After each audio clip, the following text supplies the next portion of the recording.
जब भी आप ब्रज में भ्रमण करने के लिए आओगे तो कान्हा जी की लीलाओं का ही आनंद लोगे, क्योंकि कान्हा की लीलाएं तो अनंत हैं। कहते हैं ना, हरि रूप अनंत हरि कथा अनंता। लेकिन जब भी आप भांडीर वन में प्रवेश करोगे, कभी शास्त्रों का अध्ययन करोगे या किसी के मुखार विंद से श्रवण करोगे तो ज्ञात होगा कि भांडीर वन में एकमात्र लीला नहीं है, यहाँ पे हमारी 14 लीलाओं का उल्लेख है। प्रथम लीला श्री जी के विवाह की मानी जाती है, लेकिन सबसे बड़ा ग्रंथ श्रीमद् भागवत जी को माना जाता है।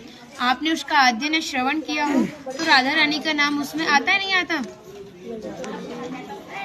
श्रीमद् भागवत में नहीं आता। नहीं आता, बिल्कुल नहीं आता, क्योंकि सुखदेव जी राधा रानी को परम गुरु मानते थे। जब राधा रानी का नाम ही श्रीमद् भागवत जी में नहीं दिया तो विवाह का उल्लेख कैसे हो सकता है? लेकिन श्रीमद् भागवत जी को छोड़ के 12 ग्रंथ ऐसे हैं जो हमारी लाडली जी के विवाह का उल्लेख करते हैं। लेकिन जिस भांडीर वट के नीचे आप खड़े हो, इसका श्रीमद् भागवत जी के 10वें स्कंद के 18वें अध्याय में 22वां श्लोक कि बृहंतो बाहि मानस्य 4 यंत्रस्य गोदनम भांडीरकम नाम बटम जम्बू कृष्णम प्रोग्राम, यानी वृक्ष द्वापर युग में बहुत विशाल था, 4 योजनों में फैला हुआ था। इसकी जो सीमा थी वो 15 किलोमीटर में थी, तो इसको पंचकोशीय वृक्ष के नाम से भी जानते थे। कान्हा जी इन्हीं की शाखाओं पर चढ़ के यमुना मैया को आर पार किया करते थे। मान्यता है कान्हा जी की जो 9 लाख गाय थी दोपहर के समय इसी वृक्ष के नीचे बैठ के विश्राम करती थी। तो माता जो भी माखन मिर्ची रोटी इत्यादि प्रसादम में रख देती थी, सभी ग्वाल वाल एकत्रित होकर दोपहर का भोजन करते थे। और भांडीर वन में सबसे बड़ा विशेष फल इसी प्रसादी का बताया गया है, क्योंकि आप कभी किसी विवाह में जाते हैं तो बिना अन्न प्रसादी के नहीं आते। आप तो लाडली जी के विवाह स्थली आए हो। यहाँ पर जो दुर्वासा मुनि थे, जो दूब घास होती है उसी का रसपान करते थे। ब्रज की गोपियों ने इसी वट वृक्ष के नीचे उनको 56 प्रकार के व्यंजन खिलाए थे। यहाँ पर राधा कृष्ण में मल्ल युद्ध हुआ था, उसमें ये तय था कि जो भी हारेगा उसको भंडारा करना होगा। तो जब हमारे कान्हा जी हार गए थे तो ग्वाल वालों के साथ मिलके यहाँ पे भंडारा किया, उसी के नाम पर इसका नाम भांडीर वन पड़ा। यहाँ पर ब्राह्मण पत्नियों ने भी कान्हा जी को भोजन प्रसादी खिलाई है, और ठाकुर जी ने ब्रजवासियों से ये टुकड़े मांग के पाए थे, तभी नाम दिया था इसका मधुकरी। मांग के पाना मतलब मधुकरी। तभी शास्त्रों में ब्रजवासियों को अपना हृदय बताया और कहा कि जब तक ब्रजवासी की कृपा नहीं होगी, ठाकुर जी की कृपा बहुत दूर की बात है। यानी सर्वप्रथम ब्रजवासी की कृपा होना बहुत जरूरी है, जब ही हमारे ठाकुर जी हमारे ऊपर कृपा करते हैं। हमारी राधा रानी ने स्कंद पुराण में इस स्थान के बारे में ये कहा था कि जो भी गुप्त वृंदावन आएगा वो मोक्ष को प्राप्त होगा। यानी भांडीर वन को ही उन्होंने गुप्त वृंदावन कह के संबोधित किया।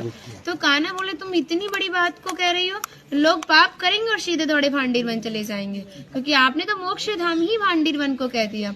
तब हमारी लाडली जी ने कहा, नहीं कान्हा, मैं जिस पर विशेष कृपा करूंगी, जिसके प्रति मेरी भक्ति भाव दोनों सच्चे हैं और भक्त मेरी शादी में उपस्थित है। यानी आज से 5,500 वर्ष पूर्व आप इस स्थान पर थे। मनुष्य तो कोई था नहीं, तो अपने आप को कीड़े मकोड़े, घास फूस, पतझड़ इत्यादि अपने आप को मान सकते हो।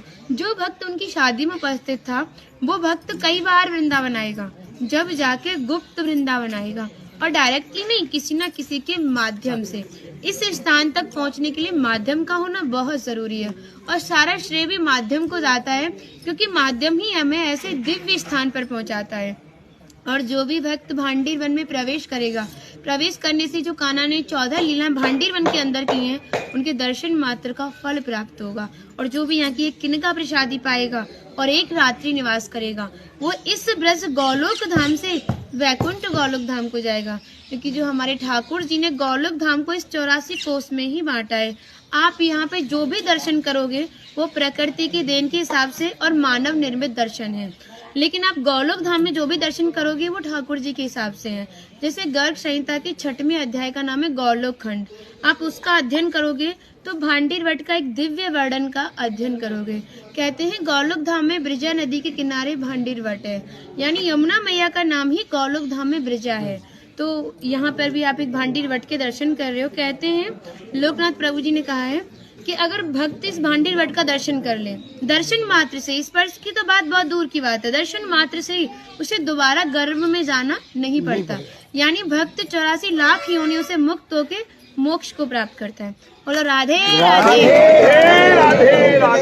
राधे। माता जी का नाम है इंदु लेखा, जो भगवान की राधा रानी की 8 सखियां थी उनमें से एक है ना। और मन नहीं कर रहा, कितनी तारीफ करे, वो है नहीं इसलिए बोल नहीं रहे, मुझे कृपा कारण स्टार्ट कर दिया। हम सब केवल बाजरे की रोटी खिला रही हो, तुम सच में राधा रानी हो। और ऐसा आशीर्वाद दो हम सबको, सच में ऐसा आशीर्वाद दो कि हमारी मैया भी, हमारी सब माताएं भी थोड़ा थोड़ा जिनसे ये मिलें। देखिए भक्ति का स्तर है, एक इतना बड़ा एक इतना है, तो इनको जो इनसे छोटी भक्ति में ये भी उनको कुछ ऐसी बातें बता के भगवान की ओर आकर्षित करें। सबको ऐसा आशीर्वाद दो। आप ब्रजवासी हो इसलिए सक्षम हो, दे सकती हो। भक्ति बढ़े और ब्रज में वास मिले।